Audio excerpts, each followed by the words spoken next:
Olá, meus amigos e minhas amigas. O Ansioso em Quarentena. Mais um episódio. Esse mais longo, vou tratar mais de filosofia. E para quem é interessado em filosofia, eu tenho uns esqueminhas aqui bem interessantes. Hoje eu tive tempo de me debruçar mais sobre os filósofos. E refrescar um pouco mais a memória, lembrar mais, reler mais algumas coisas. E achei alguns esqueminhas aqui muito interessantes e apresentar-los-ei a voz. Roda a vinheta.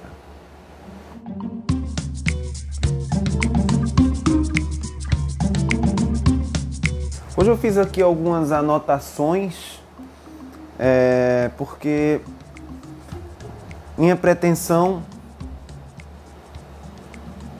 era fazer questões provocativas, filosóficas e provocativas. E nos tempos que estamos vivendo hoje, é interessante fazer questões provocativas, inteligentes, né? Porque a gente tem que analisar até do próprio termo provocativas. Provocar. A gente tem uma visão negativa do que seja provocar. É como se fosse provocar uma briga, provocar uma discussão. Provocar é despertar o interesse em alguém. Então comecemos por aí. E eu, mais cedo, estava lavando os pratos. Uma das poucas coisas que eu fiz hoje, porque, assim, da casa, coisas da casa, né? Porque realmente hoje foi um dia mais tranquilo, eu pude descansar mais e me deleitar mais, né? Em cima da leitura, que é um hábito. Ontem eu lancei meu livro, gostaria de mostrar para vocês, está aqui, está gratuito até o dia 5. Até o dia 5. Então vamos lá, voltando à questão. Enquanto eu lavava os pratos, eu estava ouvindo ali o fone, né? Ouvindo música. E algumas canções do velho Raul, que eu sempre cito, gosto muito de citar, porque ele foi um grande pensador. Para mim, um dos grandes pensadores do século XX.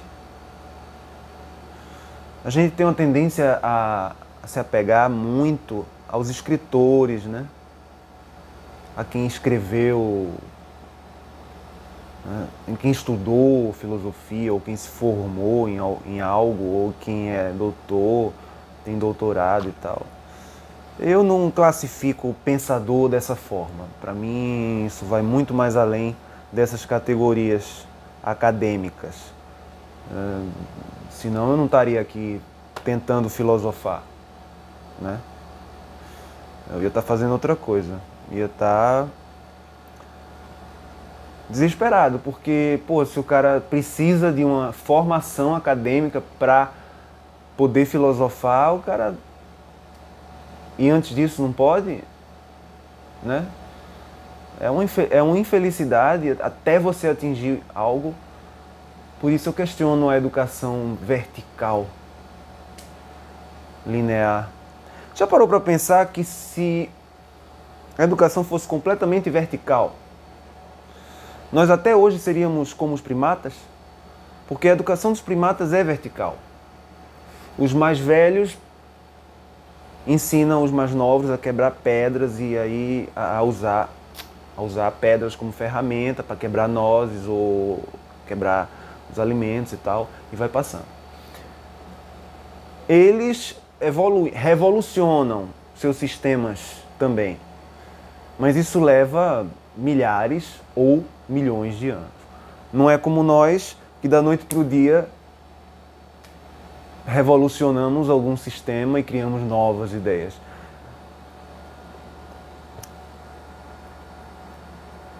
Voltando à questão da reflexão que eu fiz hoje, foi o seguinte, porque eu escutei Raul e me veio, e aí veio a canção, né, na playlist lá que estava rolando, tinha vários, Legião Urbana, sei lá, tal. Chegou o Raul e cantando Faze o que tu queres, pois é tudo da lei, né? Era uma versão ao vivo, inclusive, muito rara, não era a versão de estúdio. A versão ao vivo, gravada no Museu de Arte Moderna de São Paulo. E eu refleti sobre o Faze o que tu queres, né? Ele estava anunciando, na verdade, a nossa liberdade. Isso mostra claramente que ele, com certeza, isso é indubitável, que ele leu Kierkegaard, né? Cuja pronúncia certa é Kierkegaard, né? Grande filósofo dinamarquês, pai do existencialismo. Uma das suas grandes frases, né? A angústia é a vertigem da liberdade, né?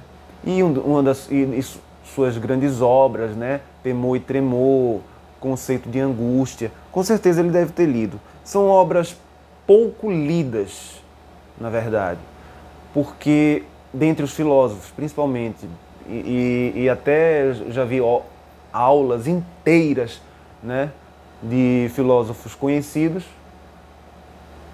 em que se passava desde Platão a Kant, chegava a Nietzsche, Sartre e Kierkegaard, porque Sartre deu o nome do existencialismo, né? Batizou o existencialismo. Inclusive tem uma obra dele cujo nome é O Existencialismo é um Humanismo.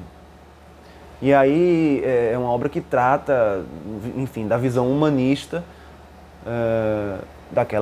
da época, enfim, contemporâneo praticamente, né? Ainda não tão digital quanto hoje. Me surpreende o fato, por exemplo, de Sartre, sendo um filósofo da era moderna, da era contemporânea, não tenha tratado, não tenha usado muito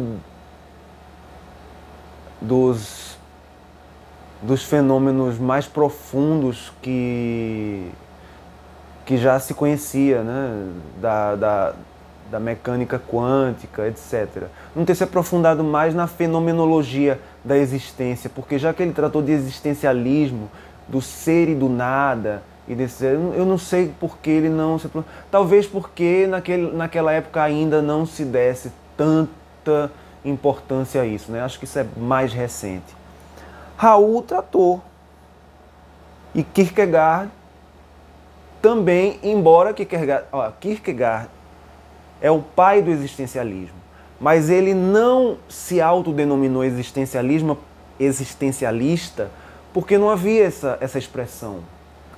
Mas por que ele é o pai do existencialismo? Porque ele trata da existência como uma manifestação pura do ser. E tudo que transcende isso é absurdo.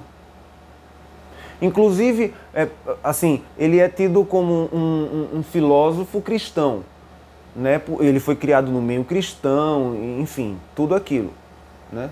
Se eu não me engano, luterano, eu acho, enfim, não lembro qual a denominação histórica, né, do protestantismo histórico.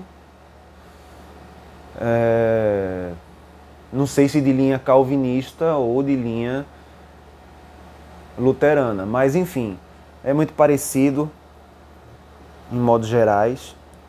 O fato é, para ele era impossível, era assim, Deus para Kierkegaard é impossível. Entendeu? Deus para Kierkegaard não existe, ele não faz parte do fenômeno existência.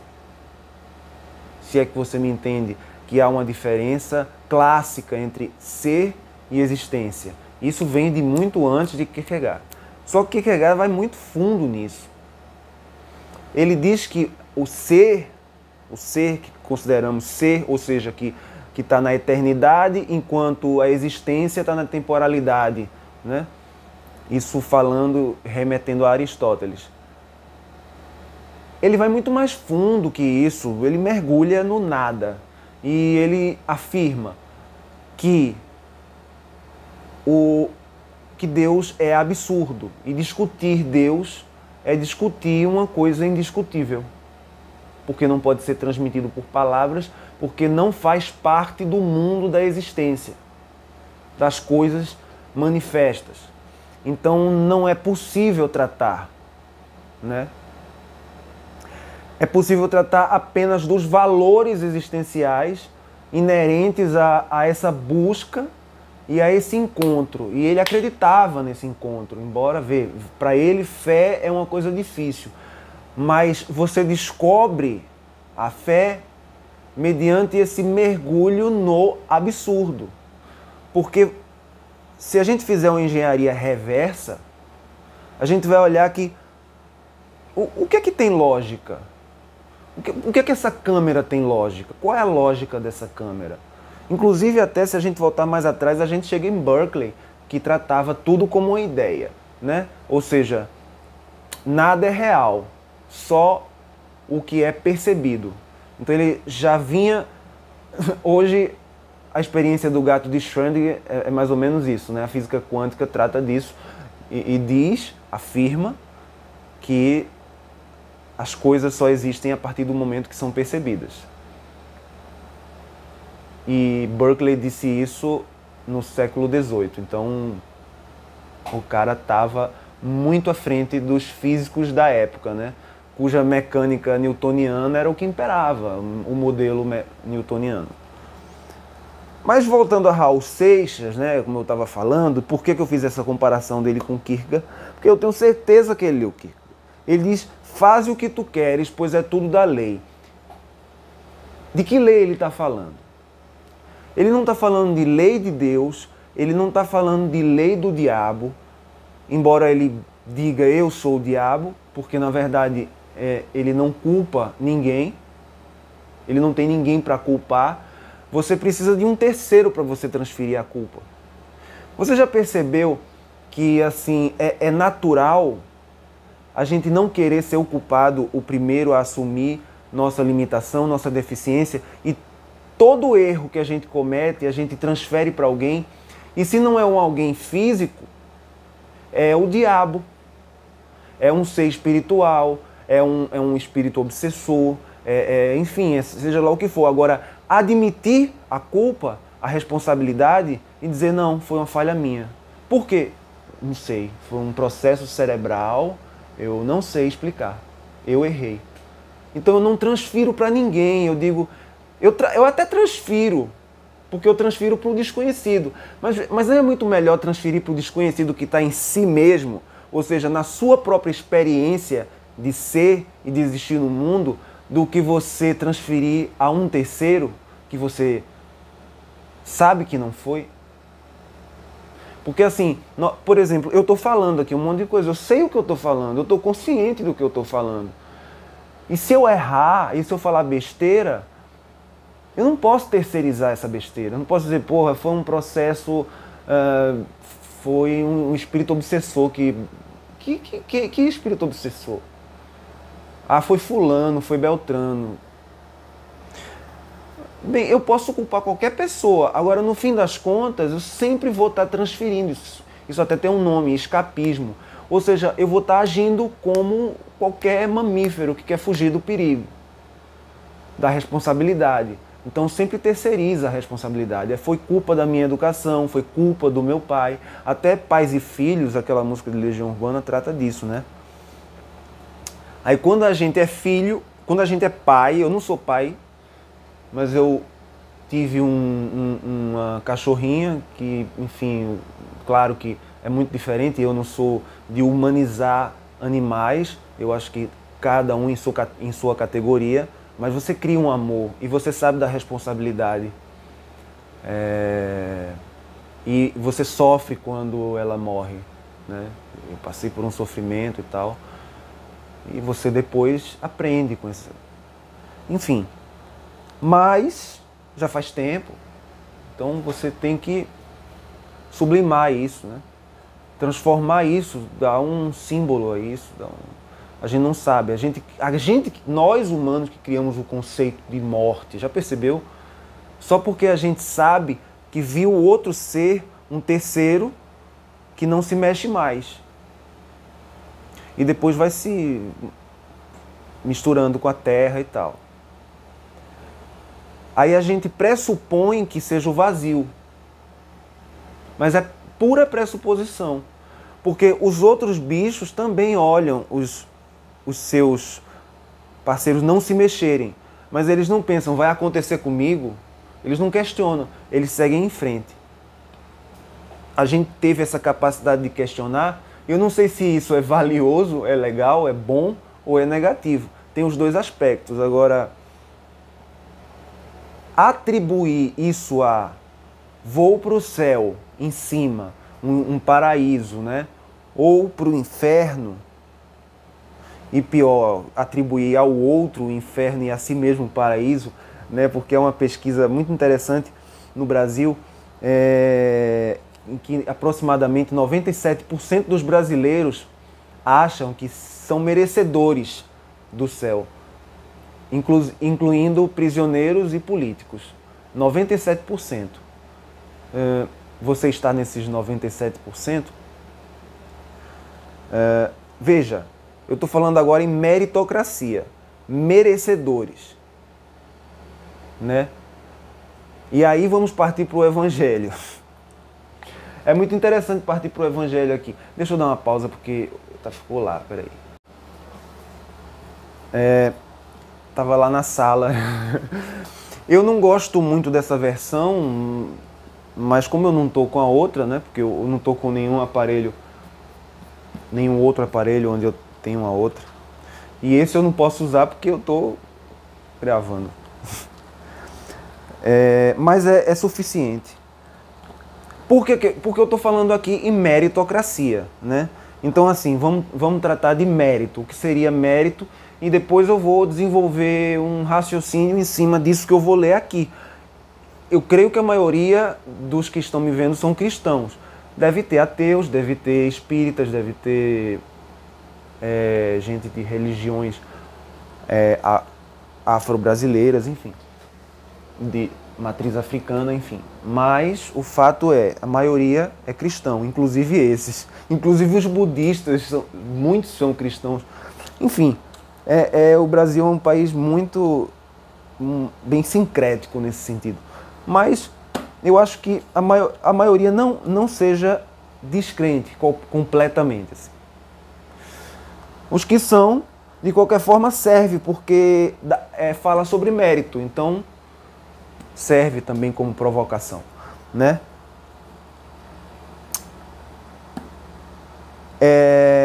Tá em Lucas 18, né? A partir do versículo 9, né?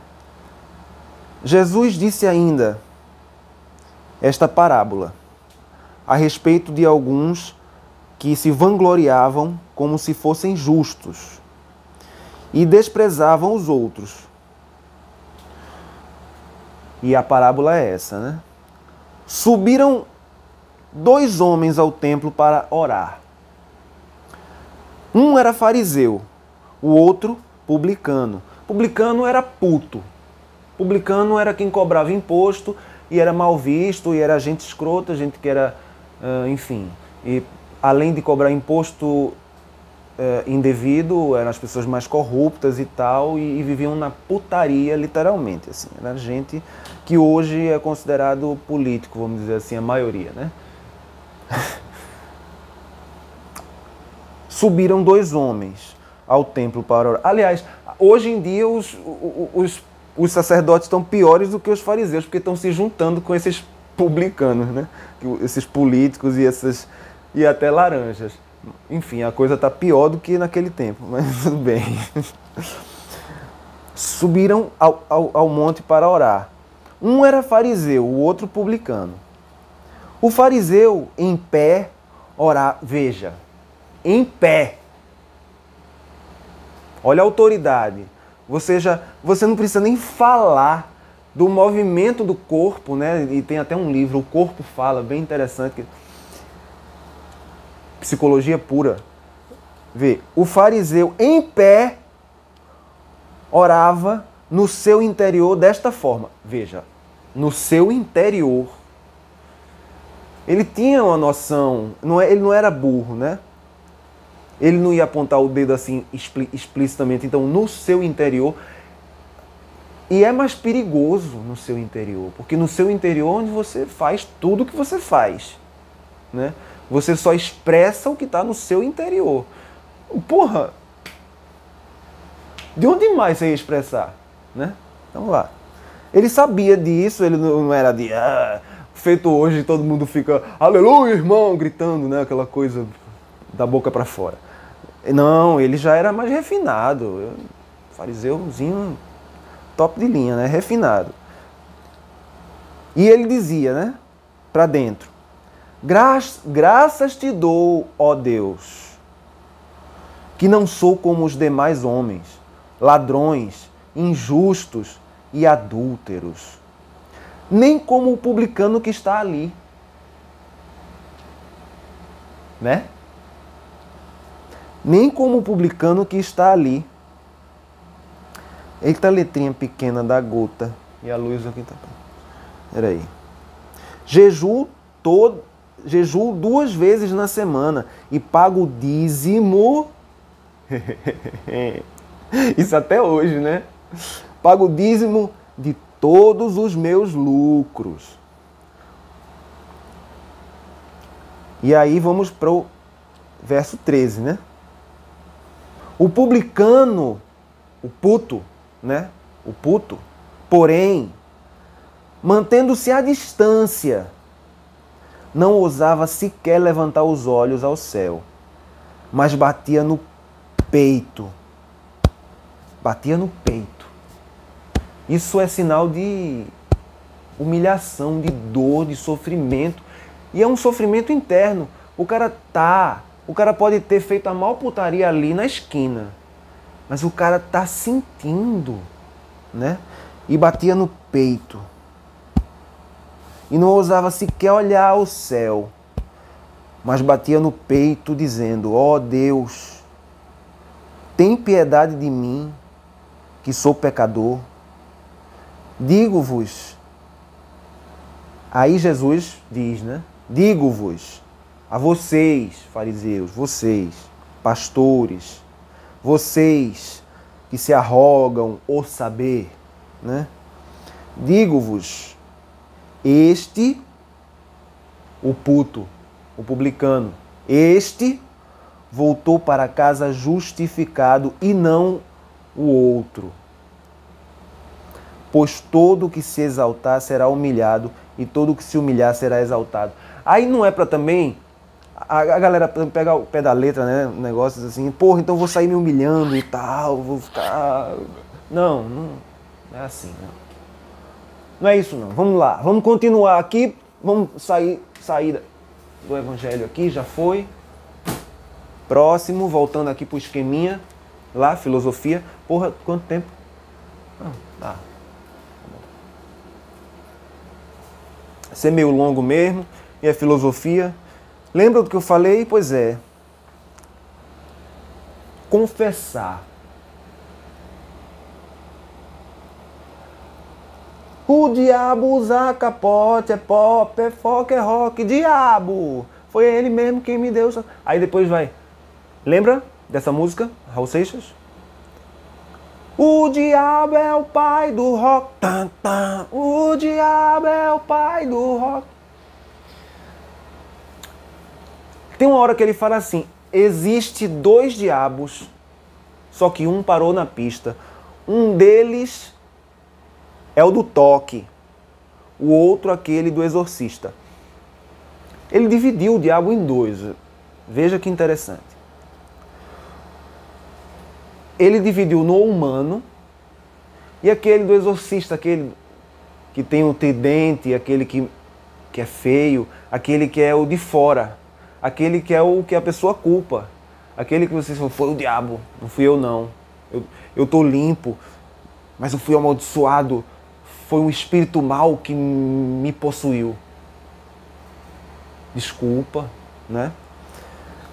Quem era o pai do rock nacional? Quem é o pai do rock nacional? Elvis Presley é o pai do rock, beleza, mas do rock nacional? Raulzito, né? Quem é o diabo? Ele. Aí ele vai pro inferno. É? Se você fosse pai dele, você mandaria ele pro inferno? Quem é mais honesto? Né? Quem diz foi o diabo, foi ele que... Ou quem diz sem nunca ter matado ninguém, sem nunca ter ferido ninguém, tente outra vez, fala em Deus às vezes, tem suas reflexões, mas se reconhece um diabo, se reconhece como aquele publicano. Eu sou culpado, eu sei, eu tenho minhas limitações, eu sou o diabo, não vou culpar ninguém não. Mas tem de piedade de mim. Apesar de tudo. Aí vocês creem numa meritocracia, né? Vamos pro outro no negócio da meritocracia aí, porque aí a gente vai entrar na questão da barganha, que é muito interessante. 97% dos brasileiros acham que não são merecedores do inferno. E aí vamos entrar na questão do mérito, né? Que porra Deus veio fazer aí então? Se imagina sendo um Deus e criando um monte de gente que vai fazer merda. E você sendo onipotente, onisciente, onipresente, criando um monte de criatura que só faz merda e que não vai dar certo. Porra, tu é o primeiro estúpido. Né? Agora, se você permite, você se imagina como Deus vai? Se você permite, por amor à existência, por amor ao ser, por querer se manifestar de todas as formas e porque você é onipotente, onipresente, onisciente, sabe tudo, enfim, sua potência é infinita, seu amor é infinito e tudo seu é infinito, você quer criar todas as possibilidades. Não é mais fácil você ter criado as suas possibilidades e por ser perfeito, fechar na perfeição? Ou seja, a graça é isso. Assim, eu não estou dizendo... Você pode acreditar ou não na graça. Por exemplo, uma pessoa que é ateu, ateu convicto, militante mesmo, não acreditar nem nessa questão de graça e tal. Aí eu não estou falando com quem não está... Beleza. Então tudo é barganha? Enfim. Mas onde vem a graça? Para os que creem em graça e falam tanto em graça. Graça pressupõe ser de graça. Por exemplo, se eu dou um presente a você, dou um presente, né? É diferente de eu vender uma coisa a você. Quando eu vendo, existe uma barganha, existe uma troca. Você me dá um bem financeiro, algum valor, e eu lhe retribuo com outro valor. Um presente, ele é de graça. Embora nossas graças assim são sempre imbuídas do nosso egoísmo e a gente sempre quer uma coisinha de volta e tal, não sei o quê. Mas veja, imagine a perfeição da graça. Ela é perfeita. Ela não teria essa limitação. Então é um favor realmente que você não merece. Então não precisa ter medo de merecer. E aí volto para Raul, ou seja, faz o que tu queres. Por exemplo, se eu quiser rasgar a coisinha da minha janela, porque tem não, nome, uma tela da minha janela. Se eu quiser rasgar ela e pular do 8º andar que eu moro, eu poderia? Posso, eu estou livre. Eu decido que não vou fazer. Por isso Kierkegaard disse que a angústia, o que é angústia? Angústia é ansiedade. Angústia é o desprazer desse desconforto de não saber de onde vem nem para onde vai no universo, de onde vem e só andar num fluxo que você chama de tempo, enfim. E aí eu não vou me aprofundar muito não, se eu for falar de tempo, fudeu geral. Angústia, você sabe o que é angústia? Eu não preciso explicar o que é angústia. Angústia e ansiedade está muito ligada a essa angústia. Eu até prefiro usar ansiedade. Até eu prefiro usar ansiedade, é um termo mais atual.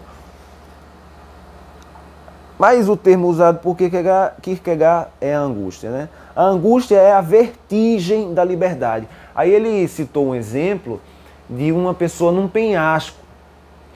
Ela, na sua sã consciência, ela não vai pular do penhasco. Mas só o fato dela estar na ponta do penhasco. E quanto mais na ponta ela fica, isso é um exercício psicológico interessante. Quando você está distante, você se sente seguro. À medida que você vai se aproximando do penhasco e começa a olhar para baixo, você sente uma vertigem. É como se o seu cérebro dissesse, olha, você pode pular. Mesmo que você não queira, você pode. E se você entrar em parafuso... Aí veja só, o e se é a maior bosta que eu já vivi na minha vida. Esse livro que eu vou colocar aqui embaixo também fala disso. É interessante. Trata de uma crise de ansiedade e pânico que eu tive, né? Então, assim, para quem tem, porra, eu acho uma excelente leitura. Esse não tá grátis, não. Eu vou botar o grátis de um lado e o não grátis do outro. Vou botar os dois. Quando você tá nessa ponta, você vem o e se eu pirar? Porque eu disse assim, eu não vou pular, mas eu sou livre. E se eu pirar? Não cogite o que você não quer. Você tem total liberdade de pensamento, inclusive de escolha do que você vai pensar. Embora você não ache, você tem um certo controle. Assim, não dá para controlar as coisas, existe uma limitação no universo e existe uma limitação dentro da nossa cognição que nos limita de muita coisa. Como, por exemplo, dizer assim, cadeira vá daqui para lá e ela não vai. Eu estou dizendo vá, ela não vai. Certo? Mas a sua mente tem muito dela que você pode controlar.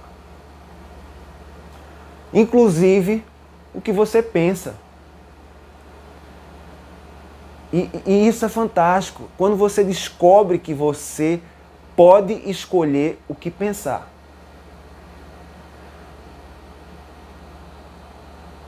E você pode mergulhar num abismo mental, que não é um abismo, tal, não sei o quê, entrar num parafuso, e eu entrei.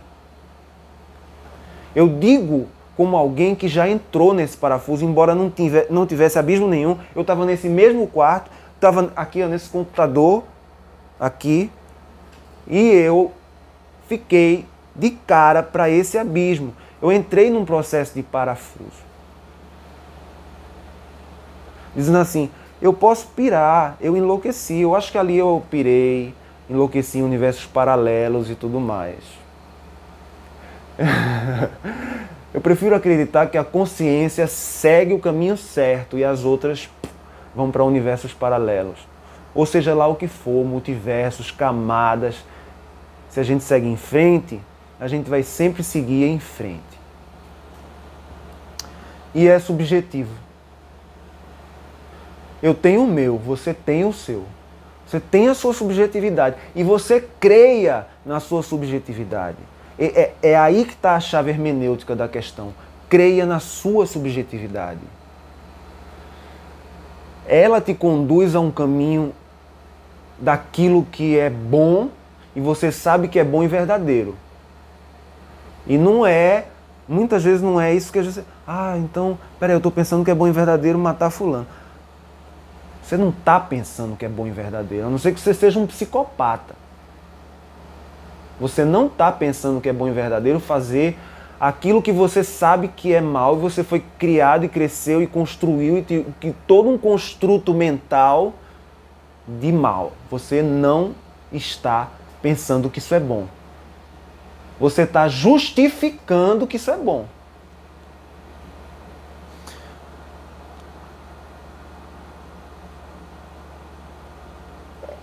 Mérito ninguém tem. Mas pode escolher o que pensar. Voltando à questão da meritocracia, só para encerrar, a questão do mérito, né? Eu quero falar aqui de uns tópicos que eu acho interessante. As suas sinapses cerebrais têm mérito próprio? Como é que você pode julgar outra pessoa e acusar terceiros se você não tem controle nem das suas próprias sinapses? Elas têm mérito próprio? Ou seja, o mérito é seu? Primeiro, você não sabe nem quem é você, se você é o seu cérebro, se você é a sua mente, o abstrato, ou seja, uma coisa que não é espaço-temporal.